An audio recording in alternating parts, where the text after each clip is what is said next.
मैं हाजी एमडी शेख,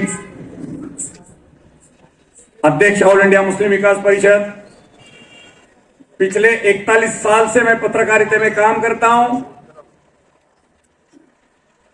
अखिल भारतीय मराठी पत्रकार परिषद का मैं अध्यक्ष बोलकर काम करता हूं। 5252 पत्रकारों का नेतृत्व करता हूं।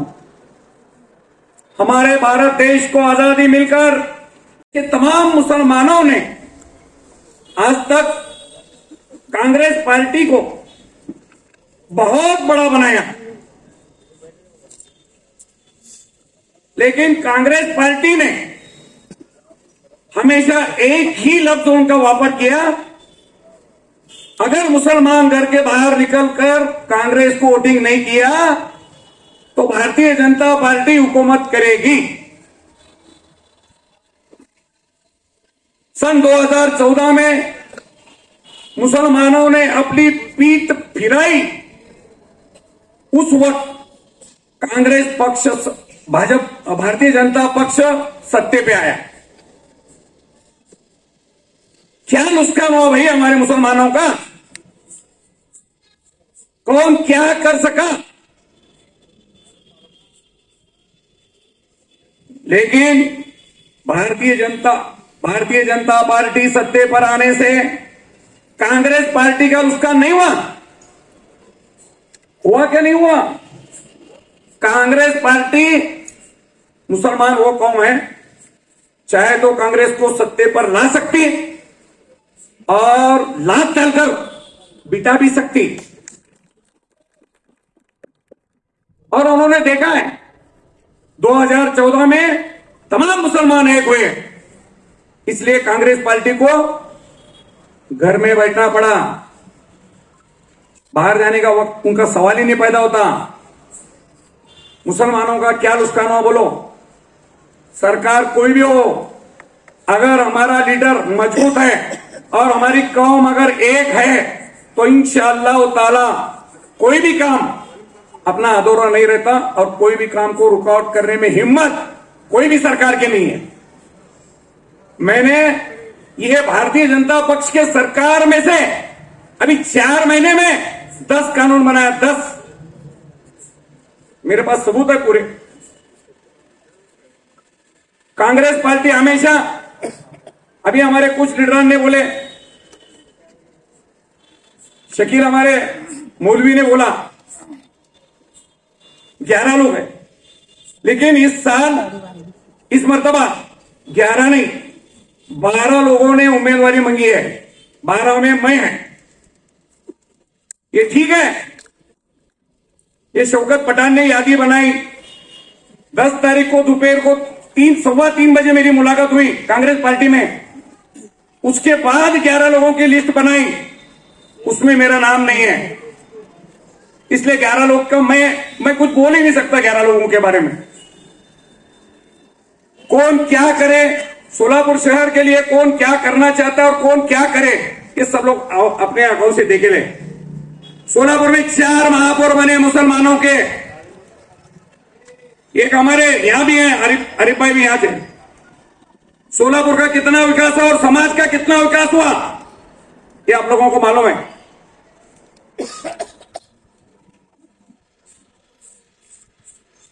अभी 3 महीने पहले जो लोकसभा चुनाव हुआ, उस लोकसभा चुनाव में भारत देश के तमाम मुसलमान सुबह 6 बजे से लाइन में ठहरकर हमारे मां बहने मतदान के लिए ठहरे और मतदान किया। हम सब तमाम भाई और दोस्त बिरादर तमाम लोगों ने मतदान किया। इसलिए कांग्रेस पार्टी को 100 जगह मिले, 100 जगह। और जो भारत देश के पंतप्रधान नरेंद्र मोदी और उनकी जो टीम बोल रही थी अब की बार 400 की पार, तो उनको रोकने का काम सिर्फ और सिर्फ मुसलमानों ने किया है। वो मुसलमान है, मुसलमान ताकत रखता है क्योंकि मुसलमान सिर्फ और सिर्फ अल्लाह को डरता है।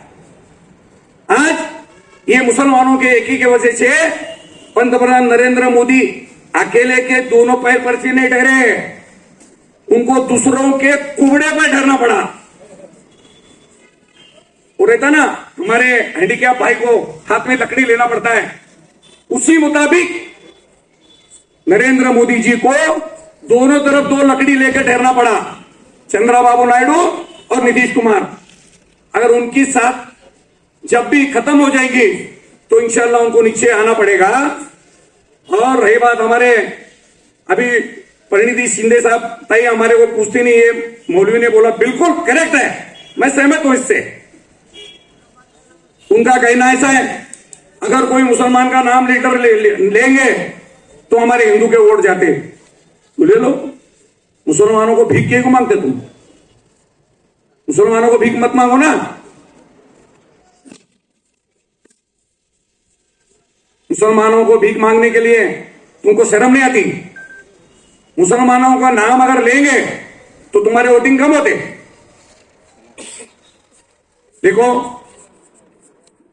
ये पिछले, मैं 1-2 मिनट के अंदर बोलता हूं, ज्यादा वक्त लेता नहीं। अभी 23 मई को महाराष्ट्र के सरकार ने जो आने वाला सिलेबस है ना, अपना एजुकेशन का सिलेबस, इयत्ता 3 से लेकर 12वीं तक का सिलेबस, आपको पता है वो, उसमें उन्होंने मनुस्मृति लाए थे। मनुस्मृति का अर्थ मालूम है भाई आपको? किसी को मालूम है मनुस्मृति का मतलब? मालूम है क्या किसी को? मनुस्मृति का मतलब है, उन्होंने जो हिंदू राष्ट्र लाना चाहते हैं ना, उसमें का मनुस्मृति का मतलब भगवत गीता गाने का, मनाचा श्लोक करने का, ये सब उन्होंने एजुकेशन के सिलेबस में लाए, मतलब अभ्यासिका में लाए थे। अगर मैं ख्याल नहीं करता तो याद रखो, उसमें ये छपाकर आया था। मैं 23 मई को घर में बैठा, बातमी न्यूज आई, कोई महाराष्ट्र में कोई अखबार में नहीं, मेरे पास आई, मैं भी नहीं छापा। दूसरे दिन से काम को लगा, पूरे मोहम्मडन के जितने ऑफिसर है एजुकेशन के, बंबई तक सबको फोन लगा के उन्होंने क्या लाए थोड़ा मंगा के लिया। 376 पेजेस का है, उसकी किताब बनाई। किताब बनाकर 2 हेड मास्टर डाक बंगले में बिठाकर 2 दिन अभ्यास करने को लगाया मुसलमानों के। उन्होंने बताया मुझे सब, यानी कि हमारी पूरी मुस्लिम की नस्ल खत्म करने का काम ये नालायक सरकार ने करने का काम किया था। लेकिन कोई कांग्रेस या तो महाविकास आघाड़ी ने कोई आवाज नहीं उठाया। ये आपको किसी को भी मालूम नहीं, इसलिए मैं बता रहा हूं। तो इतनी बड़ी साजिश वहां पर हो रही थी। वक्फ बोर्ड के अंदर काफी दिनों से ऐसा ही जगह खाली थे, 179 लोगों की जगह खाली थी, मंजूरी मैंने लाया यही सरकार में से। एक संपादक बोल के जो है, अपनी पावर है, उसका पावर का ताकत बताकर मैंने 179 लोगों के लाया। 1000 करोड़ रुपए हमारे मौलाना आजाद आर्थिक विकास महामंडल को मांग मैंने किया, 1000 करोड़ की मंजूरी लाया और 5-5 लाख रुपए लोन देने का काम मुसलमानों को चालू है, 6% रेट ऑफ इंटरेस्ट से, और जो टाइम में भरता है उसका ब्याज भी माफ। शिक्षक भर्ती कई एक सालों से बंद थी, अल्पसंख्यक के 80% शिक्षक भर्ती करना बोलकर मैंने मंजूरी लाया। 30 बच्चों के लिए सख्ती है, एक क्लास में 30 बच्चे में 30 का 20 बच्चे करके लाया, ताकि हमारे टीचर ज्यादा बढ़ेंगे, उसके अंदर टीचर लोगों को नौकरी मिलेगी। और एक बात बोलता हूं, 30 अप्रैल को मुझे मालूम है मुद्दा, नहीं मुझे मुद्दा मालूम है, तुम कुछ कर नहीं सकते तो बोलो भी मत, नहीं कर नहीं सकते तो बोलो मत। तुम 12 जन का नाम नहीं लिए इसलिए मेरे को बोलना पड़ रहा है, अगर 12 नाम का लेते थे तो मैं भी सहमत हूं। और एमडी शेख के काम के बारे में तमाम पूरे सोलापुर को ने, तमाम महाराष्ट्र को सब अच्छी तरह से मालूम है इंशाल्लाह। वो जो मनुस्मृति का जो मुद्दा था, मैंने बार 3 मीटिंग लिया, 3 जून, 8 जून और 23 जून, 3 मीटिंग लेके पूरे शिक्षण संस्था चालक के और प्रिंसिपल के वो ठहराव लेकर मनुस्मृति को 26 जून को पूरा रद्द करने का काम किया। लेकिन आपको मालूम है, एक भी अखबार वाला उसको छापा नहीं, जबकि महाराष्ट्र के चीफ सेक्रेटरी के सामने अजित पवार ने डिक्लेअर किया महाराष्ट्र राज्यामध्ये मनुस्मृतीला थारा नहीं, एक भी पेपर में छापा नहीं। मैंने मेरे अखबार में, दैनिक बंधुप्रेम में और कुछ अखबार में छाप के लाया, और तमाम सोशल मीडिया और भारत देश के 22 उर्दू अखबार में छाप के लाया।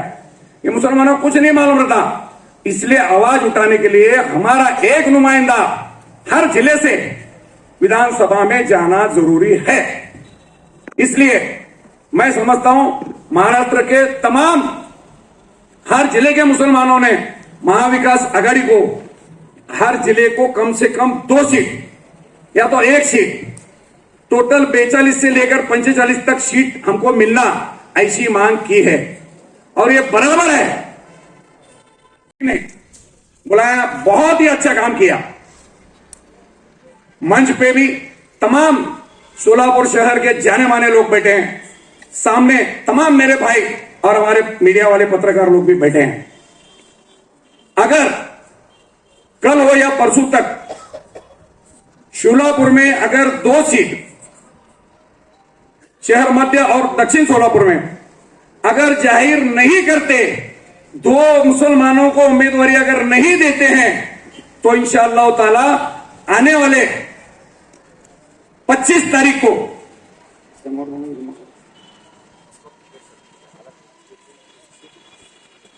ये तमाम अभी 2 दिन का इंतजार करेंगे। 2 दिन के अंदर अगर उन्होंने मुसलमानों को अगर सीट देने का काम नहीं किया, उम्मीदवारी नहीं दी, मुसलमानों की अगर उन्होंने कीमत नहीं की, तो इंशाअल्लाह ताला 22-23 तारीख के दिन फिर से एक मीटिंग यहां पर इंशाअल्लाह बुलाएंगे और उस मीटिंग में तय करके एक सोलापुर, पूरे सोलापुर शहर और जिले का मेड़ावा पांगल स्कूल के अंदर तय करेंगे।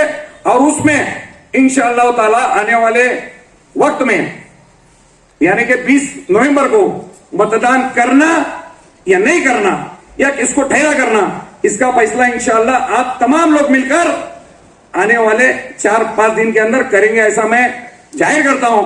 और मुझे बोलने का मौका दिया और तमाम लोगों ने खामोशी से सुना, इसलिए मैं तमाम लोगों का शुक्रिया। ताज्या बातम्या पाहण्यासाठी प्राईम महाराष्ट्र न्यूज चॅनलला सबस्क्राईब करा।